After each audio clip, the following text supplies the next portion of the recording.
मैंने हमारे कांग्रेस पार्टी के विधायक साथियों के साथ मीटिंग की है। कुछ आपसी हमारी अंदरूनी बातें थी जो मैं उनके साथ शेयर करना चाहता था, जो उनके साथ बातें हुई है। हरियाणा में जो अभी सरकार है उससे सब दुखी है। भय मुक्त भ्रष्टाचार हरियाणा में हो रहा है। हम एक विरोधी दल के नाते सिर्फ एलिगेशन करें यही नहीं है।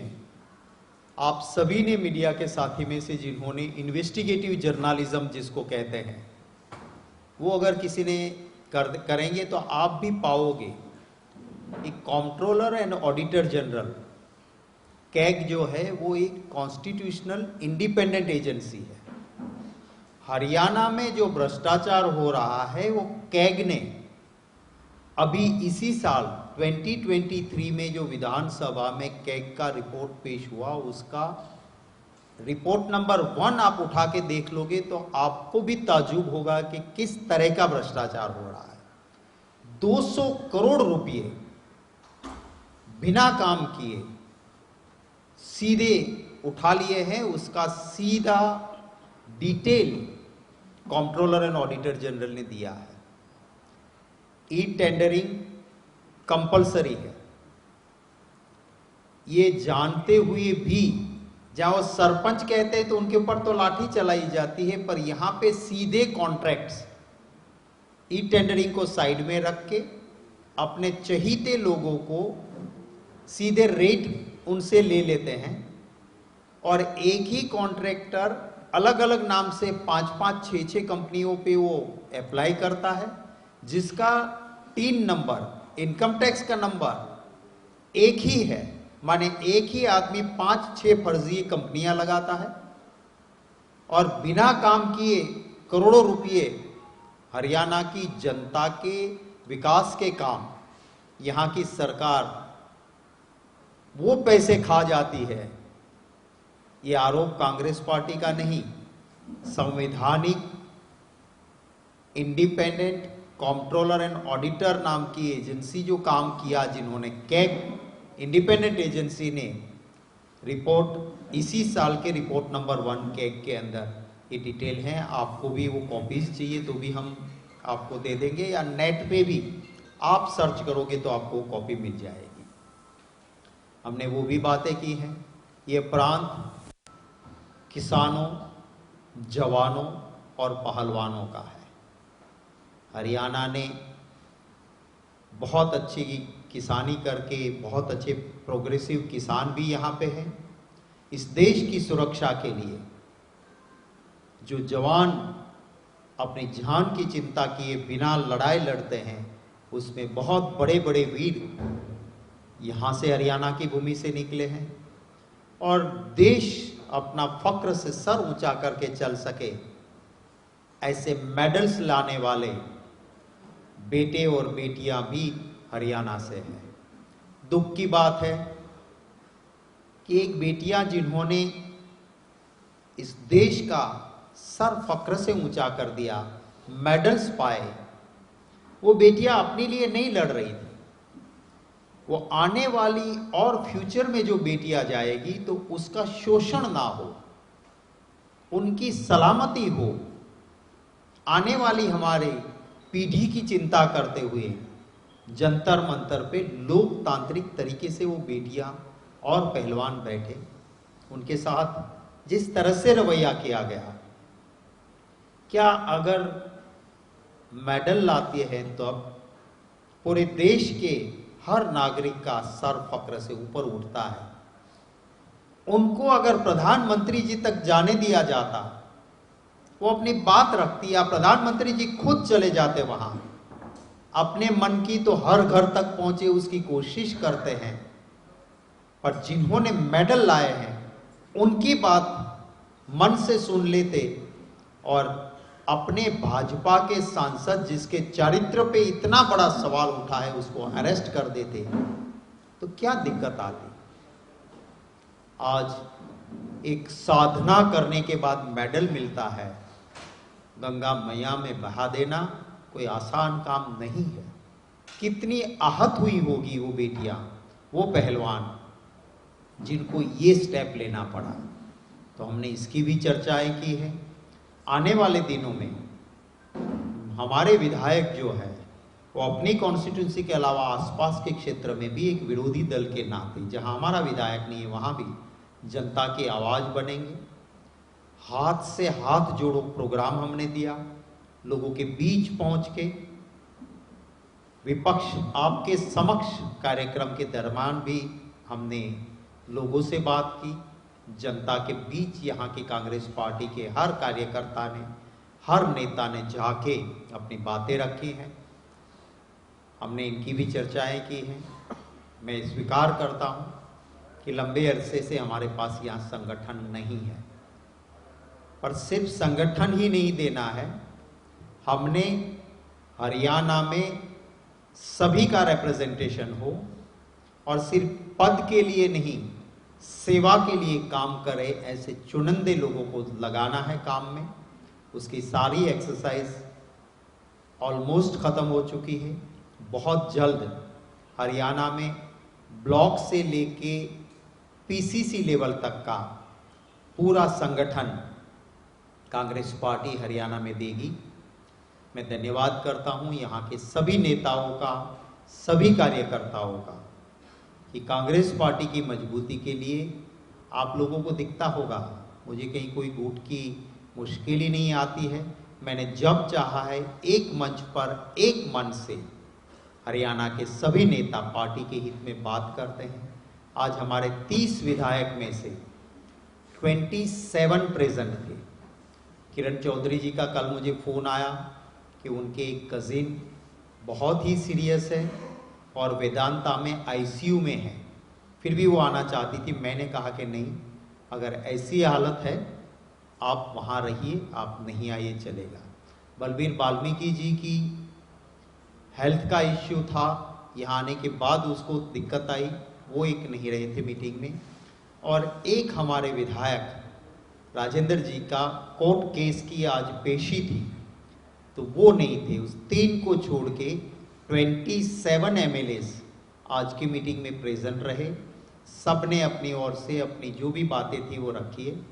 मैं हरियाणा के आवाम का दिल से धन्यवाद करता हूँ कि कांग्रेस पार्टी ने जहाँ जो कार्यक्रम दिया है, हरियाणा के लोगों ने बहुत प्यार और समर्थन हमें दिया है। हमारी उम्मीद से ज़्यादा लोग हमारी जनसभाओं में आए हैं और हरियाणा के लोग चाहते हैं कि जल्द से जल्द चुनाव नज़दीक आ जाए, एक परिवर्तन हो। ये सरकार जिसमें वो अपने आप को ठगा महसूस करते हैं, वहाँ पे कांग्रेस की सरकार चाहते हैं। एक पॉजिटिव एजेंडा जो पूरे देश में हमने कुछ बातें की है और करके दिखाई है। आपने देखा कर्नाटका की जनता ने भी कांग्रेस पार्टी के पॉजिटिव एजेंडा को स्वीकार किया। लाख कोशिश की बीजेपी ने इधर उधर करने की, पर कर्नाटका की जनता ने उसको नकारा है। हिमाचल प्रदेश में, हमारे पड़ोस में, बिल्कुल कहते हैं कि हरियाणा में हवा चलती है तो हिमाचल से आती हुई हवा चलती है। जब अच्छी लहर आती है तो हिमाचल से आती है। तो हिमाचल में कांग्रेस की सरकार बनी है कांग्रेस की, यहाँ पर भी इसका फ़ायदा होगा। आपके कोई सवाल होंगे तो उनका स्वागत रहेगा, या हुडा साहब और देवांशी जी अपनी बात रखें, उसके बाद आपके कोई भी सवाल होंगे तो उनका स्वागत रहेगा। कोई नहीं, आप सवाल बात कही नहीं, आप बता रही हैं।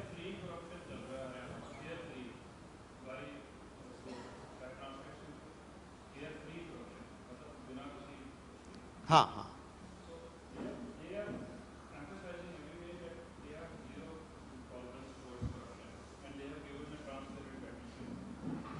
देखिए ये भाई मुक्त भ्रष्टाचार मैंने इसलिए कहा है क्योंकि कंट्रोलर एंड ऑडिटर जनरल जो है वो तो कॉन्स्टिट्यूशनल एजेंसी है, और उसने जो ऑडिट किया है उसके रिपोर्ट 1 में आप देख लीजिए पैराग्राफ 10, वहां पे इन्होंने लिखा है कि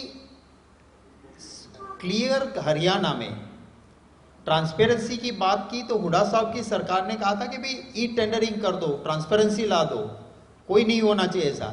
वो कानून होते हुए भी उसको बाईपास करके नो ई टेंडरिंग, सीधे रेट लिए और काम भी नहीं किया और पैसे दे दिए। फर्स्ट ई टेंडरिंग नहीं किया जो होना ही चाहिए।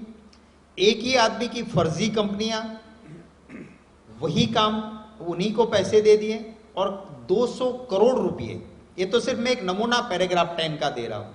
आप कंट्रोलर एंड ऑडिटर जनरल को देखोगे तो आप भी मानोगे कि भय मुक्त भ्रष्टाचार, फियरलेस करप्शन, वो यहां पे चल रहा है।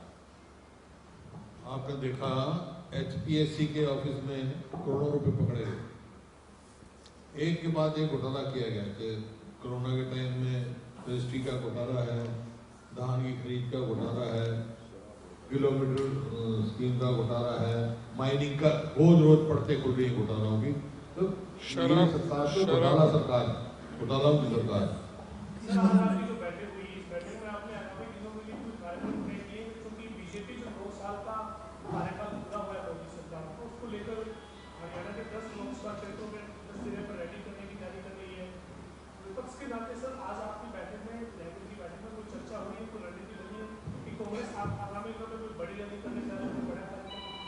देखिए, आज हमने एक तो 9 साल के ऊपर भी बात की है और आपको कांग्रेस पार्टी ने, राहुल गांधी जी ने भी 9 सवाल पूछे। कांग्रेस पार्टी ने पूरे देश के सभी राज्यों के मुख्य शहरों में हमने प्रेस कॉन्फ्रेंसेस की। यहाँ पे भाई जीतू पटवारी जी ने की, मैं खुद भोपाल में जाके प्रेस कॉन्फ्रेंस करके आया। हमने उन मुद्दों को सामने रखा है। किस बात की ये बात कर रहे हैं? क्या कहा था चुनाव के वक्त? मैं हर साल 2 करोड़ नौकरियां खोल दूंगा। मिली नौकरी किसी को? जिसकी थी उसकी भी कम हो गई। मेरे पास वीडियो है, मोदी जी ने कहा था कि किसानों का कर्जा माफ, मैं खुद ये काम करके दिखाऊंगा। किसी का कर्जा माफ नहीं किया। इन्होंने कहा था कि काला धन वापिस आएगा, हर देशवासी के अकाउंट में यूं ही 15-15 लाख आ जाएंगे। आया काला धन वापिस? काला धन तो और बढ़ गया, किसी के अकाउंट में आया नहीं। किसान की आय दुगनी करेंगे, खर्चा दुगना हुआ, आय दुगनी हुई कहीं पे? इन्होंने कहा था कि हर घर में नल से पानी आएगा। क्या पोजीशन कर दी उन्होंने? उसमें भ्रष्टाचार, अभी वो भी कैग ने दिखाया। हर जगह पे कहा था कि एक सर जाएगा 10 सर लेके आऊंगा। चाइना की बॉर्डर पे कितने साल आप देख लो, कभी कोई नुकसान नहीं हुआ था। 20 जवान हमारे शहीद हो गए, 200 सर लाए चाइना से क्या? पुलवामा में जो हुआ, हमारे आर्मी में चीफ ऑफ आर्मी रहे हुए मुखिया ने खुद सवाल उठाया कि कभी भी इतने सेंसिटिव हाईवे से इतने लोगों को नहीं लेके जाना चाहिए, एयरलिफ्ट करना चाहिए। इनके खुद के अपॉइंट किए हुए गवर्नर साहब ने खुद कहा कि जब मैंने कहा कि भैया ये तो फेलियर है एयरलिफ्ट करने के लिए, मैंने भी कहा था, तो कहा कि नहीं अभी आप चुप रहिए, कुछ और बात है। तो ऐसी चीजें हैं। और किस बात का जश्न मना रहे हैं? जब आप हर तरह से आपके दिए वचनों में फेल हो, अर्थतंत्र लुढ़क गया है, तो किस बात की आप? तो हमारे विधायक भी इन मुद्दों को लेके जाएंगे। जो 9 सवाल और 9 सवाल की डिटेल है वो विधायक जीओ को हम दे रहे हैं, वो हर क्षेत्र में अपनी इस बात को रखेंगे।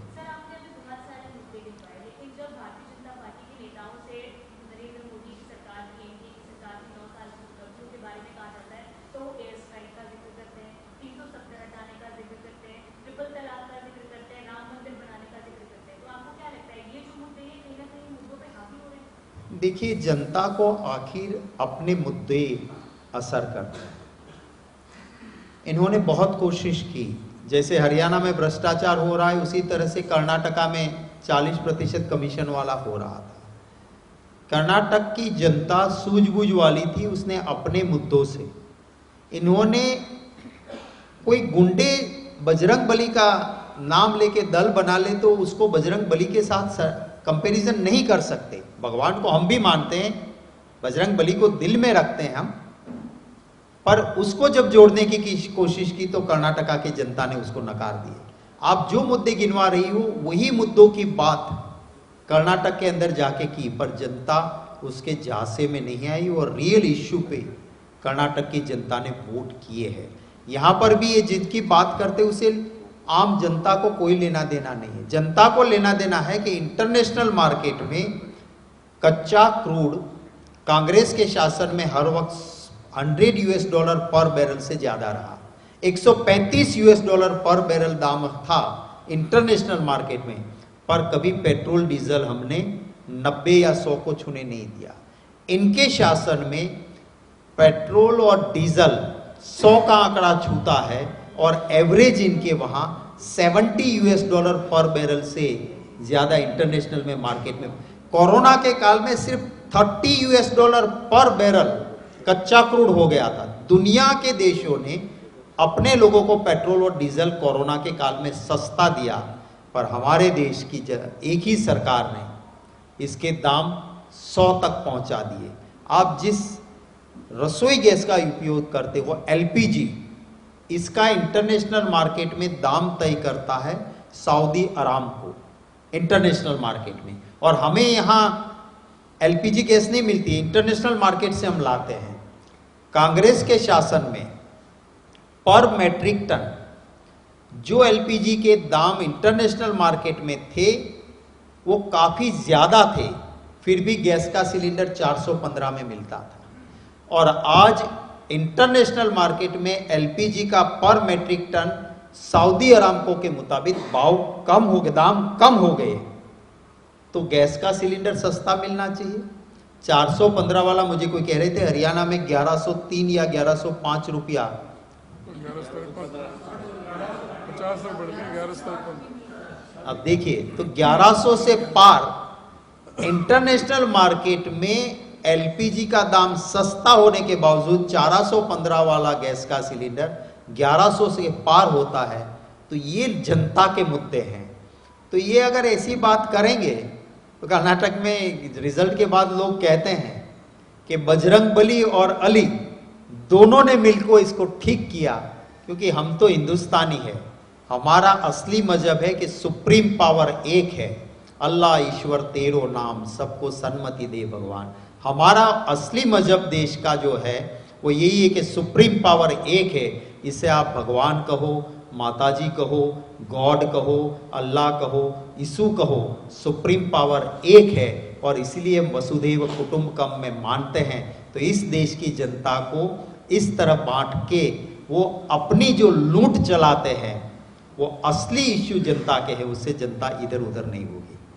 जिस तरह से आप कह रहे हैं 2024 में जनता तैयार बैठी है कांग्रेस की सरकार बनाने के लिए, लेकिन जिस तरह से आपकी पार्टी के नेताओं के जो बयान आते हैं, प्रदेश के दूसरे नेताओं के बयान आते हैं, वो चाहे कुमारी शैलजा की कहें, किरण चौधरी की कहें, रणदीप सुरजेवाला भी बयान देते हैं बीच बीच में, तो इस तरह के जो बयान आते हैं क्या उन पर लगाम नहीं लगाई जा सकती? कहा नहीं जा सकता कि वो पार्टी प्लेटफॉर्म पर रखें, मीडिया के सामने आकर बयान देते हैं तो कहीं ना कहीं गुटबाजी सामने आती है? देखिए दो चीजें हैं, एक है लोकतंत्र में, अंदरूनी लोकतंत्र पॉलिटिकल पार्टी में होना चाहिए। भारतीय जनता पार्टी में इंटरनल डेमोक्रेसी, अंदरूनी लोकतंत्र नहीं है। मैं गुजरात से आता हूं जहां से मोदी जी और अमित शाह आते हैं। वहां हरेन पंड्या RSS के और वहां के रेवेन्यू मिनिस्टर, कैबिनेट मिनिस्टर, बहुत बड़ा नाम, उसने 2-3 चीजें मोदी जी के खिलाफ क्या बोली, उसको पॉलिटिकल तो खत्म किया, पर हरेन पंड्या जी के पिताजी कहते थे कि इसका फिजिकल मर्डर भी, मैं नहीं कह रहा हूं, मरने वाले के पिताजी कहते थे कि इन्होंने करवाया है। माने अगर आप बोले खत्म। कांग्रेस पार्टी में इंटरनल डेमोक्रेसी है, अंदरूनी लोकतंत्र है। इंटरनल डेमोक्रेसी एंड इनडिसिप्लिन, उसके बीच में पतली भेद रेखा है। मुझे जहां जब भी मौका मिला लगा है, मैंने मेरे सभी साथियों को कहा है कि इंटरनल डेमोक्रेसी जरूर है, आपको बोलने का अधिकार है, पर इनडिसिप्लिन नहीं हो, उसकी सबको चिंता करनी है। मैं भी कुछ बोलता हूं तो मेरी पार्टी में अंदरूनी लोकतंत्र है, उसका फायदा मुझे जरूर है, पर इनडिसिप्लिन ना हो उसकी मेरे कंधों पे भी जिम्मेवारी है। और मुझे पूरा विश्वास है कि जब भी मैंने किसी को भी, जब मुझे मेरी निगाहों में आया, किसी ने मेरे नॉलेज में डाला, मैंने बात की है और इसको पॉजिटिव लेते हुए मेरा नेता हो या मेरा कार्यकर्ता हो, उन्होंने बात को स्वीकार करते आगे गलती ना हो उसके लिए सजग रहने के लिए भी स्वीकार किया है।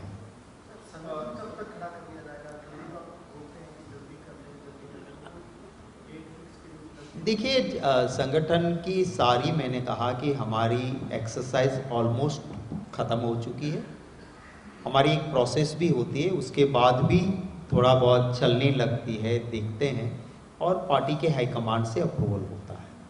तो उसमें कोई डेडलाइन नहीं होती है कि इसी डेट को, जैसे इलेक्शन होता है कि नॉमिनेशन की डेट है, ये विड्रॉल की डेट है, इस दिन चुनाव हो जाएगा।